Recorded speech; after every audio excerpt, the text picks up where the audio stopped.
Bismillahirrahmanirrahim. Assalamualaikum warahmatullahi wabarakatuh. Perkenalkan, nama saya Rahmiati. NIM 22020388618059. Kami adalah mahasiswa dari Pasca Sarjana YN Parepare. Pada kesempatan ini kami akan memaparkan sebuah makalah yang berjudul Karakteristik Inovasi Pendidikan dan Faktor yang Mempengaruhi Adopsinya. Ini terdapat pada mata kuliah Diffusi Inovasi dan Teknologi Pendidikan Agama Islam, yang mana dosen pengampu kami adalah Dr. Usman SAG MSI. Jadi pada kesempatan ini yang ingin saya paparkan yaitu mengenai kesimpulan dari makalah yang berjudul Karakteristik Inovasi Pendidikan dan Faktor yang Mempengaruhi Adopsinya. Jadi adapun pengertian inovasi, inovasi adalah suatu ide atau hal-hal yang praktis, metode, cara, dan barang-barang buatan manusia yang diamati atau dirasakan sebagai suatu yang baru bagi seorang atau sekelompok orang.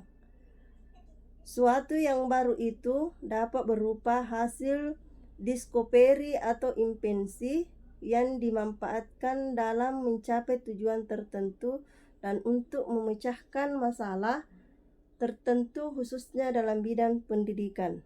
Itu adalah pengertian inovasi secara umum. Adapun inovasi, pengertian inovasi pendidikan adalah inovasi pendidikan merujuk pada upaya untuk menciptakan perubahan positif dalam sistem pendidikan. Jadi, upaya untuk menciptakan perubahan positif dalam sistem pendidikan, metode pengajaran, kurikulum, dan praktis pendidikan lainnya. Contoh yang termasuk pembelajaran berbasis teknologi atau e-learning atau blended e-learning atau pendekatan pembelajaran berbasis proyek dan lain sebagainya. Kemudian selanjutnya yaitu karakteristik inovasi pendidikan. Jadi karakteristik inovasi pendidikan ini ada 10. Yang pertama adalah kejelasan tujuan. Jadi kejelasan tujuan ini harus diketahui apa yang ingin dicapai dalam inovasi pendidikan itu, kejelasan tujuan untuk melakukan hal itu. Yang kedua adalah kesesuaian dengan kebutuhan. Nah, kesesuaian dengan kebutuhan, ya, maksudnya di sini adalah kesesuaian apakah sesuai dengan apa yang kita laksanakan.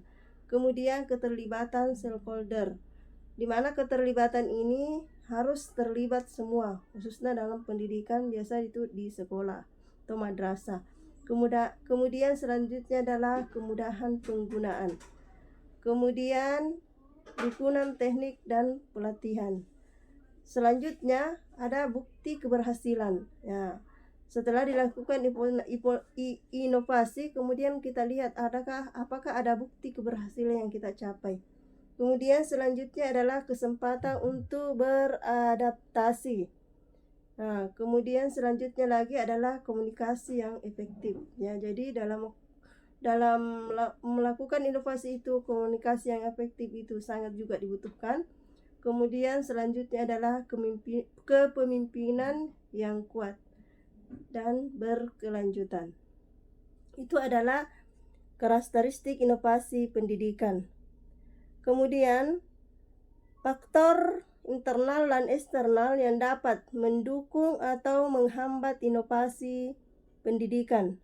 Jadi ada 2 faktor yang menghambat dan mendukung inovasi pendidikan itu. Yang pertama adalah faktor internal, di mana faktor internal ini yang terlibat adalah yang mendukung, yaitu pertama adalah pendidikan yang mencakup komitmen pemerintah.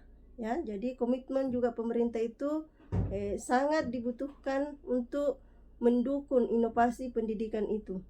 Kemudian kedua adalah dukungan pendidik. Ya, dukungan pendidik juga sangat dibutuhkan untuk mendukung inovasi pendidikan. Kemudian adalah kemampuan penelitian. Ya, kemampuan penelitian. Selanjutnya adalah pengembangan. Ya, setelah melakukan inovasi akan diadakan pengembangan. Dan yang terakhir adalah pendidikan guru yang baik, di mana pendidikan guru ini sangat dibutuhkan. Apabila pendidikan guru yang rendah, otomatis inovasi pendidikan itu tidak akan bisa berjalan dengan baik. Kemudian ada pun faktor eksternal yang menghambat, ya. Jadi tadi mendukung, kemudian ini adalah yang menghambat. Yang menghambat itu, yang menghambat adalah pendidikan yang termasuk keterbatasan sumber daya finansialnya. Ya, karena keterbatasan daya finansial yang ada di sekolah atau madrasah itu, sehingga inovasi pendidikan tidak bisa dikembangkan. Kemudian ketidaksetaraan akses, ketidakkesetaraan akses. Kemudian selanjutnya adalah ketidakstabilan kebijakan. Ya, ketidakstabilan kebijakan juga itu mempengaruhi inovasi pendidikan itu sendiri atau menghambat pelaksanaan inovasi pendidikan itu sendiri. Kemudian selanjutnya, strategi yang tepat untuk mengembangkan atau mengimplementasikan inovasi pendidikan. Jadi strategi yang tepat untuk mengembangkan dan mengimplementasi inovasi pendidikan itu ada 6. Yang pertama yaitu meliputi pendidikan itu sendiri atau menghambat pelaksanaan inovasi pendidikan itu sendiri.